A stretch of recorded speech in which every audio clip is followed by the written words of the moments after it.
একটি মাস যার অপেক্ষায় থাকে পুরো একটি উম্মাহ, একটি মাস যেখানে ক্ষমা, রহমত আর নাজাতের বার্তা নিয়ে নেমে আসে আল্লাহর অশেষ অনুগ্রহ। সে মাসই পবিত্র রমজান। 2025 সালের শেষ প্রান্তে এসে এখন কোটি কোটি মুসলিমের মনে একটাই প্রশ্ন, 2026 সালে কবে শুরু হচ্ছে রমজান? জ্যোতির্বিদদের হিসাব বলছে 2026 সালে রমজানের চাঁদ আকাশে উঠতে পারে 17 ফেব্রুয়ারি, কিন্তু সেদিন সূর্যাস্তের মাত্র 1 মিনিট পরেই চাঁদটি অস্ত যাওয়ায় খালি চোখে দেখা সম্ভব হবে না। সংবাদ মাধ্যম আল আরাবিয়ার তথ্য মতে এ কারণে মধ্যপ্রাচ্যে রমজান শুরু হওয়ার সম্ভাবনা রয়েছে 19 ফেব্রুয়ারি থেকে। এ লক্ষ্যে আগামী 18 ফেব্রুয়ারি সৌদি আরবে চাঁদ দেখা কমিটি বৈঠকে বসবে।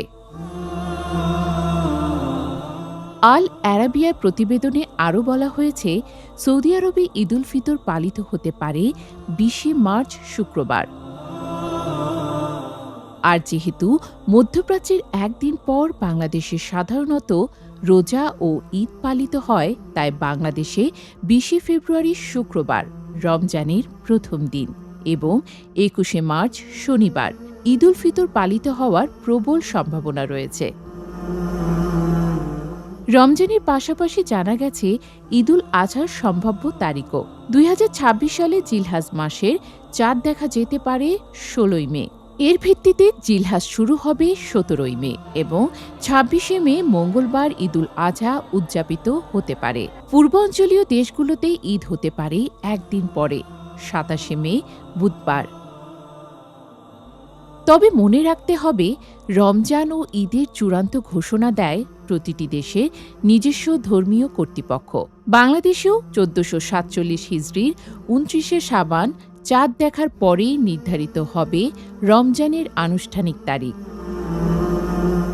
আর একটি বিষয় লক্ষণীয়, চান্দ্র মাস সৌর মাসের তুলনায় ছোট হওয়ায় গ্রেগরিয়ান ক্যালেন্ডারে প্রতি বছর রমজান প্রায় 10 থেকে 11 দিন করে এগিয়ে আসে। রমজান মানেই কেবল রোজা নয়, রমজান মানে আত্মশুদ্ধি, সংযম আর আল্লাহর আরও কাছাকাছি চলে যাওয়ার সুযোগ।